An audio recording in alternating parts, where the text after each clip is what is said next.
Você já se perguntou como o Titanic, um navio de luxo feito de aço, considerado na época o que havia de mais avançado em engenharia naval, foi destruído por um iceberg aparentemente macio? A tragédia do Titanic, ocorrida em abril de 1912, continua a fascinar o mundo e é repleta de detalhes que explicam como esse desastre aconteceu. O Titanic fazia parte de uma classe de navios construída pela empresa White Star Line, chamada de Classe Olympic. Ele media cerca de 269 metros de comprimento e tinha capacidade para mais de 2.200 pessoas, entre passageiros e tripulantes. Para a época, era uma verdadeira maravilha tecnológica. Contava com salões luxuosos, cabines confortáveis, elevadores, salas de jantar suntuosas e até piscina interna, algo raro no início do século XX. O navio foi projetado com 16 compartimentos à prova d'água, separados por divisórias de metal chamadas de anteparas.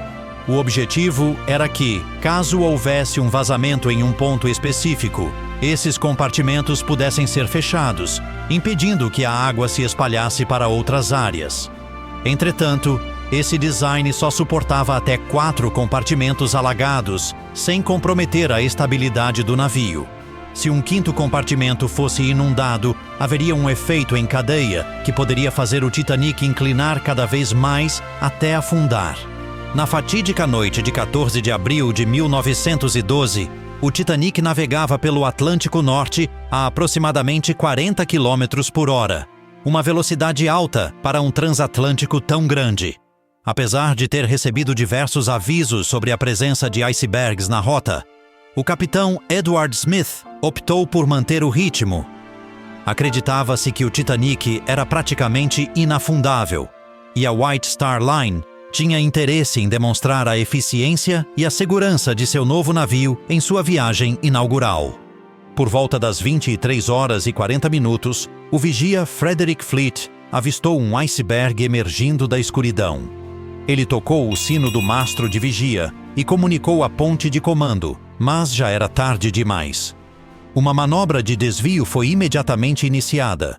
Ordenou-se tudo a bombordo, ou seja, virar o leme para a esquerda, e reduzir a velocidade dos motores.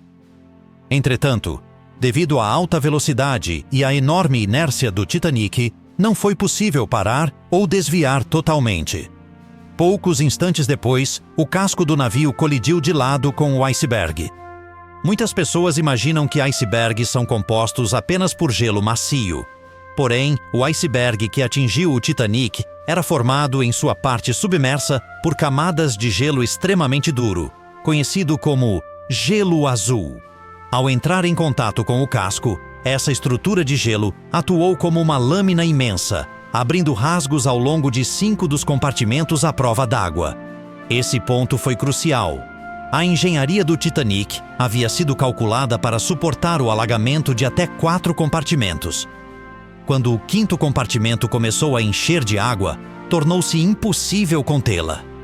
A água, pouco a pouco, transbordou das anteparas para o restante do navio.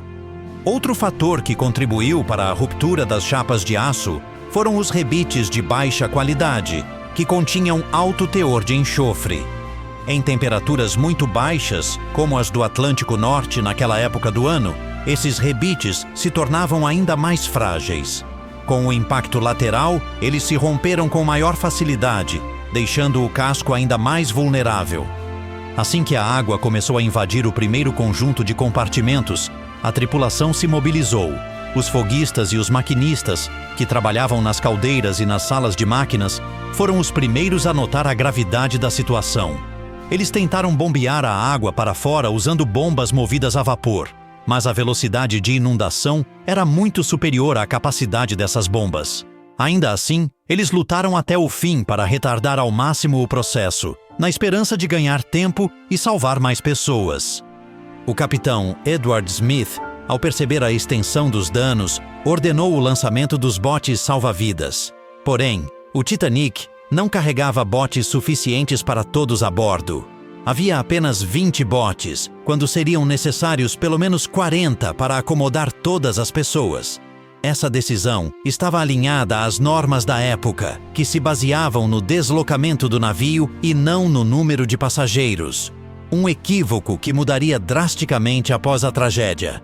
Conforme a proa, parte frontal, ia submergindo, o ângulo de inclinação do Titanic aumentava gradativamente. Em determinado momento, esse ângulo ficou tão acentuado que as pressões internas sobre a estrutura do navio se tornaram insustentáveis. Com o peso da água acumulada na frente e todo o maquinário pesado posicionado mais atrás, a estrutura não resistiu. O navio se partiu em dois. A proa afundou primeiro, seguida pela popa, parte traseira, que permaneceu por algum tempo emergindo na vertical antes de desaparecer sob as águas geladas do Atlântico Norte. A tragédia resultou na morte de mais de 1.500 pessoas, uma das maiores catástrofes marítimas em tempos de paz. O navio RMS Carpathia, que recebeu o sinal de socorro via telégrafo, só chegou ao local cerca de 2 horas depois do naufrágio, conseguindo resgatar cerca de 700 sobreviventes. Esse atraso ilustra a dificuldade de se navegar no Atlântico Norte naquela época e a necessidade de melhorias nos protocolos de segurança e comunicação. Após o desastre, o mundo se chocou e foram implementadas diversas alterações para evitar que algo parecido voltasse a acontecer. Em 1914, foi criada a Patrulha Internacional de Gelo, responsável por monitorar a presença de icebergs na rota do Atlântico Norte e alertar as embarcações. Também surgiram mudanças rigorosas nas leis marítimas. Tornou-se obrigatório que os navios tivessem botes salva-vidas suficientes para todos a bordo, além de treinamentos de evacuação e revisões de segurança mais frequentes. A comunicação por telégrafo sem fio, wireless, também passou a ser obrigatória 24 horas por dia nos grandes navios. Hoje, graças a tecnologias modernas como GPS, sistemas de radar, sonar e navegação eletrônica, a segurança na navegação foi amplamente aprimorada.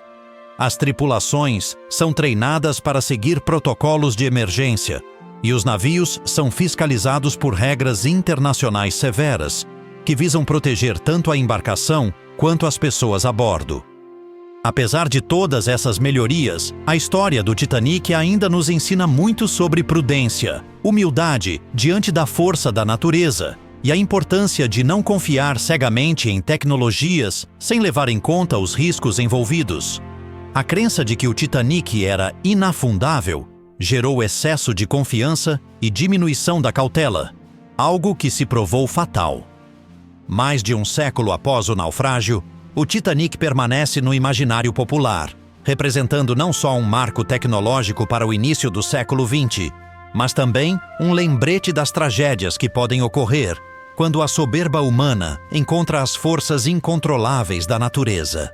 Filmes, documentários e expedições submarinas foram feitos para estudar os destroços do navio, que repousam a cerca de 3.800 metros de profundidade, separados em 2 grandes partes, a proa e a popa, distantes cerca de 600 metros uma da outra. E aí, você acredita que se o Titanic contasse com as tecnologias e os materiais que temos hoje, o desastre teria sido evitado? Será que a conscientização sobre os riscos e as normas de segurança atualizadas teriam bastado para mudar o destino do navio dos sonhos? Deixe seu comentário, compartilhe sua opinião e não se esqueça de se inscrever no canal para mais conteúdos como este.